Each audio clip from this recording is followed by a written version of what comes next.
impresso. Clássico, aquele impresso que as pessoas folheiam assim? Isso. De papel? É, aquele. Já vi um desses. Então, depois eu fui pro rádio. E aí, eu comecei a perceber que às vezes a gente sai, as pessoas sabem quem a gente é, porque além do rádio, tem o Facebook também, né? Tem a transmissão do Facebook, Instagram, a gente aparece nos stories. E isso não acontecia com os outros meios de comunicação que eu trabalhei. E aí, a gente pensa, né? Agora eu tenho que tomar mais cuidado, eu tenho que ver, eu tenho que cumprimentar as pessoas que talvez eu não conheça, eu tenho que me portar de outra forma na rua, porque as pessoas sabem quem eu sou. Sabe que o rádio, ele tem...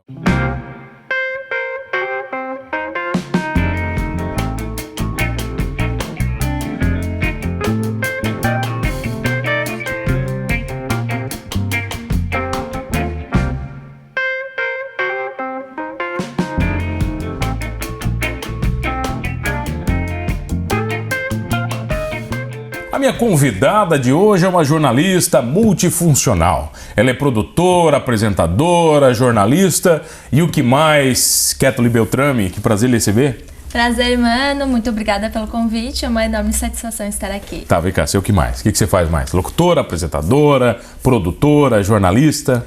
Faço uns trabalhos de assessoria. Assessoria também rola? Rede social. Tudo isso aí? É.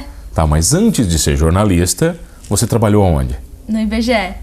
Tá, contando pessoas mesmo, aquela história de ir na casa ou não? Isso, é que na verdade o IBGE, muitas pessoas, a maioria das pessoas pensam que é só aquela pesquisa do censo demográfico, né? Que é o que a gente conhece, que a pessoa vai na casa e pergunta... aquela de 10 em 10 anos, que daí ela é realizada em massa, todo mundo participa. Inclusive ela seria realizada agora em 2020, né? Mas no IBGE tem pesquisa o tempo todo. Tem a PNAD, que é tipo o censo, só que ela é realizada, ela é contínua, é pesquisa por amostra de domicílios. Aí é para saber a questão demográfica da população, para saber a questão de renda. O pessoal não mente, Kathleen? Então, a gente explica... É difícil chegar lá, ganha quanto? O cara fica com vergonha de falar BGE quanto é que ganha. Então, quando a gente aborda a pessoa, a gente explica, né, para que serve a pesquisa, o objetivo. Essa pesquisa, ela não vai ser divulgada de nenhuma outra forma, então... Não vai pessoalizar, né, também, né? Quer dizer, ninguém vai saber que é você. Isso, tem a questão da privacidade. E ela serve para que o poder público possa nortear as questões das políticas públicas, né? Tomar decisões. Então, se a pessoa estiver mentindo, ela vai estar fazendo um desserviço, né? Afinal, as pessoas estão lá trabalhando com dinheiro público, né? Tá, mas você já levou muita porta na cara, imagino. Então... É realizado não só nos domicílios, são realizados nas empresas por telefone também? E nas prefeituras. Então, não só as pessoas se negavam, mas sabe que existe até uma lei que tu pode pagar uma multa se não responder uma pesquisa do IBGE? Eu não sabia disso. Mas daí tu explica tudo isso, tu explica a questão da privacidade, do sigilo dos dados, e tu explica que tem essa multa, mas a pessoa assina um acordo, um termo que não quer... Tá, eu imagino que tenham dois extremos, aqueles que não querem conversar e aqueles que querem conversar demais. Né? Imagina, aquele que quer ficar de papo contigo também, não tem? Sim. Como é que é o jogo de cintura? Você fala que tem que... Então, mano, foi muito legal. Eu tenho um grande orgulho dessa minha trajetória pelo IBGE, porque aí ela me deu experiência também na questão de conhecer as pessoas, conhecer os lugares onde eu trabalho, porque a gente vai por tudo. Em Orleans são 8 municípios, a agência de Orleans, ela foi extinta ano passado. Mas ela cuidava de 8 municípios, então a gente ia para todas essas cidades. Tudo que é canto você conhece. Daí eu conhecia como que as pessoas pensavam, como se comportavam. Então foi uma grande escola para o jornalismo mesmo. Além de eu ter aprendido a utilizar aqueles dados, acessar, né, que para o jornalista é muito importante. Então foi bem legal essa Até hoje você tem informação privilegiada do IBGE, é isso? Você como jornalista... Tá acesso lá pra... você como jornalista tem as fontes lá, você tem os teus amigos... Isso, mas daí tem... tu sabe, né? Trabalhar com fonte, então facilita bastante. Eu ligo lá, Patrick, Gustavo, me ajuda. Pessoal com teus amigos. Mas, pro pessoal do jornalismo, eles são super acessíveis, todo mundo que precisar. Por que você vai pro jornalismo? Era paixão? Então, eu fui pro jornalismo e minha mãe disse que eu sempre quis ser jornalista. Mas, daí, eu lembro que eu gostava muito de ler e gostava de escrever. Então eu pensei, fui por escolha ali, caiu no jornalismo. Esse é o meu mundo agora. E aí, só que é muito diferente, né, do que a gente imagina, né? A gente glamoriza muito a profissão e jornalismo é perrengue, né? É trabalho, né? É trabalho. Como é que você está enxergando o jornalismo neste momento do Brasil? Então, passa por momentos difíceis, mas eu acredito que a gente esteja mostrando a nossa importância, porque na questão das fake news, das redes sociais, então todo mundo acho que é jornalista que está postando informação ali, mas tem toda a questão da credibilidade, da pesquisa, de consultar fonte, de certificar, né, daquilo que tu está publicando. Então eu acho que é importante para a gente mostrar realmente a essência do jornalismo, né, porque que ele é importante para a sociedade como um todo. O primeiro emprego de jornalista foi onde? Foi no portal Suinfoco, portal de notícias. Fazia o quê? Matérias, no geral? Então, durante a minha faculdade inteira eu passei no IBGE. Eu nunca fiz estágio. Foi inteira no IBGE? Isso, de 2011 a 2014, porque eu precisava pagar a faculdade. E se eu trabalhasse como estagiária, eu não ia ter dinheiro para pagar a faculdade. Nem como jornalista. Nem como jornalista. Mas a gente abafa. Aí, eu fiquei, né? Daí porque era tipo processo seletivo, tipo concurso público, era temporário 3 anos. Daí eu ainda fui por mais um. Então, não, na verdade era 2 anos e foi por mais um por 3. Aí depois, quando eu tava acabando o contrato temporário do IBGE, também me surgiu a oportunidade. Eu estava no último semestre da faculdade para trabalhar no Suinfoco. E daí eu comecei a trabalhar lá. Aí eu trabalhava de casa, era home office, tinha um carro à minha disposição. E daí fazia jornalismo de cidade pequena, assim. Era muito engraçado, porque todo mundo, eles falavam, o Suinfoco, ele cresceu muito nas redes sociais, no Facebook, na época, lá em 2011, 2010, porque ele era o primeiro a chegar nas ocorrências policiais. Você era a primeira? Então, ele já, tipo, antes de eu chegar, ele já tinha, e aí eu tinha que lutar pra continuar dessa forma, então não era fácil. Mas aí o Suinfoco, ele chega antes da polícia, então todo mundo ligava pro Suinfoco pra avisar das ocorrências policiais. E isso gera muito compartilhamento, e aí o site cresceu muito. E aí eu comecei tava em cidade pequena, ninguém me conhecia, eu trabalhava no IBGE, e aí eu começava a ligar para as entidades, me apresentar e tal, mas o pessoal queria saber das ocorrências policiais. O pessoal quer saber de sangue, né? O resto ninguém dá bola. A gente vai lá, escreve, pesquisa, consulta várias fontes, faz um textão e o que acontece, mano? O que acontece é que uma matéria de sangue com um título só, dá 1 milhão de acessos, e as outras ninguém dá bola. É isso aí. Isso é meio frustrante pro jornalista? Pra mim é bastante. Eu sinceramente, eu me frustrei nesse período, assim, que as pessoas queriam ver acidente, queriam ver ocorrência policial. Não é a área que eu mais me sinto mais gosta também, né? Satisfeito em fazer. Mas ele te dá muito aprendizado, né? Então, faz parte do jornalismo isso.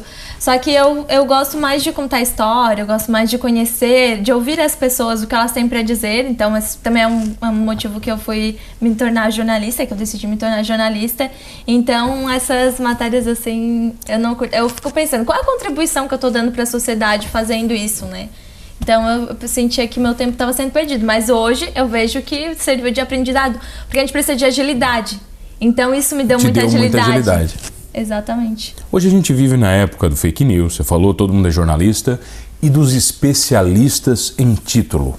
Né? Hoje todo mundo é doutor em ler título de matéria e fazer comentários sem ler matéria. Isso também machuca o jornalista? Machuca. Você senta lá no boteco, lá o cara lê título e já acha que leu a matéria inteira. E daí, às vezes eles questionam uma coisa que tá no texto, né? Tá ali, né? Na primeira linha, às vezes, né? Tá no primeiro parágrafo, já tá explicando. E daí vira aquela, tipo, a gente usa os WhatsApps, a gente vai lá e compartilha, a gente fez a matéria, compartilha, joga no WhatsApp pras pessoas. E às vezes, daí lá em Orleans, tem um grupo que se chama Notícias de Orleans. Tem mais de 200 participantes, tem o teto máximo de participantes. Então daí eu jogo a notícia ali, aí o pessoal entra uma discussão e tal, e às vezes eu pensei, eles começam a discutir sobre uma coisa que tá ali, e daí eu penso, poxa vida, né? Os caras nem leram. Não. Ou, melhor ainda, eu trabalho na Rádio Guarujá atualmente, eu disponibilizo além do texto, o áudio. E então, o cara não escuta, não lê, né? Alguns sim. Os que mais gostam de falar são os que menos param para ler e ouvir, né? Vamos falar disso na volta, então? Então vamos. Eu tenho o prazer de receber ela, jornalista, apresentadora, locutora de rádio, Kathleen Beltrame. Rapidinho, a gente já volta.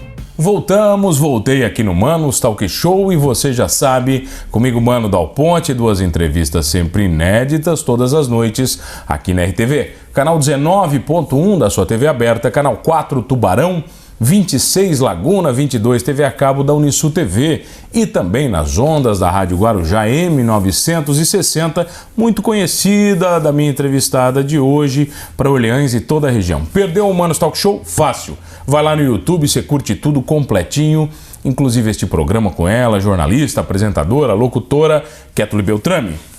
A locutora ultrapassou a jornalista já ou não? Porque quando você pega o microfone, você ganha, tem um incremento na carreira diferente, né? Uhum. As pessoas começam a te enxergar com outros olhos. Uhum. No caso do rádio, te ouvir com outros ouvidos, né? O que mudou na sua vida quando você começou a assumir o microfone da Guarujá? A proximidade com as pessoas. Depois do portal, eu passei por um jornal impresso. Clássico, aquele impresso que as pessoas folheiam assim? Isso. De papel? É, aquele. Já vi um desses. Então, depois eu fui pro rádio. E aí, eu comecei a perceber que às vezes a gente sai, as pessoas sabem quem a gente é, porque além do rádio, tem o Facebook também, né? Tem a transmissão do Facebook, Instagram, a gente aparece nos stories. E isso não acontecia com os outros meios de comunicação que eu trabalhei. E aí, a gente pensa, né? Agora eu tenho que tomar mais cuidado, eu tenho que ver, eu tenho que cumprimentar as pessoas que talvez eu não conheça, eu tenho que me portar de outra forma na rua, porque as pessoas sabem quem eu sou. Sabe que o rádio ele tem uma coisa maldita, né? Você nunca sabe para quem que você está falando. Sabe? O tamanho da abrangência. Você não sabe quem está te ouvindo. Né? E muitas vezes você tem fãs que nunca vão se expressar, que vão te escutar todo dia e nunca vão falar para ti que escutam você todo dia. E tem gente que fala, minha mãe adora te ouvir. Ou a minha avó, meu pai te ouve. Escuta todo dia, né? Mas aí eu não conseguiria chegar até a pessoa, né? Às vezes manda um WhatsApp ou pelo Instagram, eles comentam. E esse carinha é bem legal. É bom demais, a coisa né? mais legal do rádio. Eu acho que por isso que o rádio é tão viciante, né? Porque tem essa proximidade com as pessoas. Tá, vem cá. E você começa no rádio já apresentando ou não?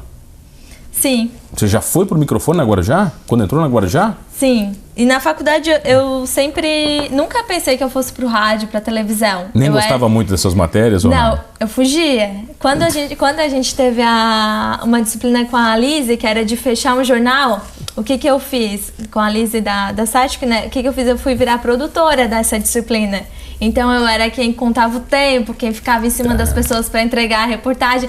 E aí eu me dei muito bem. Você é a pessoa que todo mundo odiava, né? Isso. Nossa, eu enchia porque eu ainda não tinha nem Facebook na época, mano. E as pessoas já tinham. Alguém tem que encher o saco, né? E aí eu mandava só por e-mail. Eu conversava com as pessoas por e-mail. Eles odiavam. Você tá bem antenada, assim. Bem antenadaça, assim. Então, eu não gostava de rede social. Eu não queria aparecer no rádio, Você na queria televisão. ser jornalista de bastidor, é isso? Isso. Gostava de produzir, gostava de escrever textão, achei que era por impresso. E aí fui pro rádio, aí eu pensei, nossa, não tem jeito pra isso, mas surgiu a oportunidade, eu fui, né? A gente tem que aproveitar, tem que ir por todas as áreas. E aí o Verano Henrique, o meu colega, conhecido por Pinguim, com décadas de experiência, né? Mais de 20 anos de experiência, aí ele começou a apresentar comigo, e aí ele me ajudou muito, assim. Ele te incomodava muito, não é? Me deu as dicas. Não, ele deixava, né? Ele me dava confiança, segurava assim, porque é ao vivo, né? Então a gente não. Eu queria ler tudo o roteiro. E ele é um improviso. E ele não quer roteiro nenhum, né? Ao contrário, quem já tá no rádio não quer roteiro. Né? Tu tem roteiro, mano? Não tem, você lê o roteiro, mas você lê, o roteiro é tipo colinha de escola. Isso. Você lê tanto ele que você não precisa da cola na hora da prova. Isso. Sabe assim, o roteiro ele é... Isso, depois com a experiência acontece isso, né? Mas aí então eu só queria o roteiro. E aí ele foi me ajudando a me soltar, ele fazia umas brincadeirinhas assim, Você nunca recebeu o texto pra ler na hora, ao vivo, sem ter lido antes? Não, porque eu sou essa pessoa que faz. Ah, porque isso você não tem noção como isso te prova, tá? Você recebeu um texto e dizer lê. E você não leu o texto antes. Você tem que ir lendo... Já recebi assim, mas de notícias que vão surgindo de última hora. Que acabam acontecendo, né? Dá um medo, é verdade. A gente dá uma atrapalhada. O que é mais perigoso na vida de um locutor de rádio pra você? Mais perigoso? Que difícil. Mas eu acho que é tu querer estar naquele momento ali que tu recebe a informação e tu tá no ar, tu ter a oportunidade de dar a informação no ar, ser o primeiro, mas tu tem que checar, né? Então, tipo, é aquele controle, assim, de não perder o time, mas... Saber ou não. Mais apurada, a informação correta, apuradinha. E opinião? Opinião é um negócio problemático. Sempre que você emite... Eu fujo. Se você não emite opinião, você é julgado. Se você emite, você é julgado. Né? Você foge de dar opinião? Sim. Então, o programa que a gente apresenta na Rádio Guarujá, o jornal, sou eu, sou formada em jornalismo, e tem o Robson Nardi, que ele é apresentador, tem experiência em comunicação há muito tempo, e ele é museólogo. Mas ele é inteligentíssimo, né? Ele sabe tudo. Então, a gente faz essa ponte, porque daí eu me isento de dar opinião. O Robson, ele eu vai dou mais informação, e quando é pra dar opinião, a gente deixa pro Robson. Você deixa ele, a bola é dele. Eu ainda tenho muito isso do site, do jornal. Você tem uma relação muito grande com o jornalismo raiz, né? Isso, eu tenho essa dificuldade ainda de separar, assim, eu não me sinto segura ainda pra chegar e dar opinião. As pessoas não te cobram isso? Que você tem que dar mais opinião? Então, os meus colegas, eles falam, daí o Robson, o Veronier, eles falam, dá opinião, fala, tu pode, tu tem embasamento pra isso, eles me dão confiança. Só que eu acho que jornalismo deve seguir mais assim. Você sabe qual é o problema da opinião? Informação. Você leva uma crítica, o teu dia acaba. Porque você não leva 100 elogios. E quem te elogia não fala. Só quem te critica fala. Aí você faz aquele mundo... Você deixa o seu mundo se destruir por aquela pessoa negativa. Uma opinião, sendo que são várias pessoas que tem pra te elogiar, né? Na verdade. Nunca ficou sem falar nada no ar? Deu branco? Já, mas daí a gente improvisa, né? Não dá pra ficar sem falar nada. A gente enrola. Pra quem não sabe, em casa enrola. Começa a falar a mesma coisa, fala a mesma coisa com outras palavras, pra matar o tempo. Mas geralmente falta tempo no jornal, né? Falta. Esse é o contato. As pessoas não têm noção, né? Que não dá pra você falar tudo no tempo que você tem, né? É verdade. Mesmo em cidade pequena, que tem gente que pode pensar que não tem assunto, mas sempre tem. Sempre tem. Você faz 3 jornais, é isso? Isso. Tá, vamos lá. O Jornal da Guarujá é de manhã. Isso. Que hora que você começa? Eu começo às 7. O jornal começa às 6. 8h30. Isso. Ninguém merece, né? Ninguém merece acordar 5 da manhã igual o Robson, né? Deixa o Robson. Deixa ele lá, né? Tá, vai. Você chega às 7, tranquilo. Que também já não é tão tarde, né? Mas dá pra acordar às 5h30, eu acordo às 5h30. 5h30. Me preparo, Você mora pertinho? Moro. Então beleza. Vai a pé trabalhar ou não? Não dá pra ir a pé, mas é perto. Tá, beleza. Daí das 7 às 8h30 eu apresento com o Robson. Tiro todas as entrevistas dali, coloco no nosso SoundCloud, coloco no nosso Facebook. Você que faz todo esse trabalho? Isso, o Iago me ajuda. Daí ele posta nos sites, mas daí eu preparo o texto e subo o áudio. E daí a gente divulga no Instagram, daí eu faço os stories e tal. Preparo o Jornal do Meio-Dia, acrescento o que vier de novo e utilizo as nossas entrevistas. E assim com os das 18 também. O Jornal Meio-Dia é meia horinha.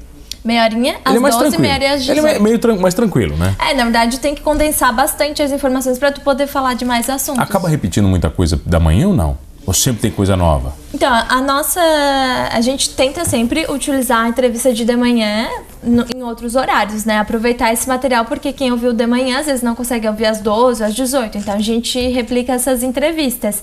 Mas sempre tem que trazer algo novo, né? Então faz o seguinte, convida a galera pra te conhecer. Agora já tem Instagram, já tá funcionando. Agora eu tenho. Tem Instagram, Facebook, tudo certinho? Isso. Convida a galera pra seguir a Kétula, então. Então me sigam lá, Kétula Beltrame, Ketully, 2 no L's. Instagram. 2 L's e Y. Minha mãe, olha, jornalista com nome difícil, mas...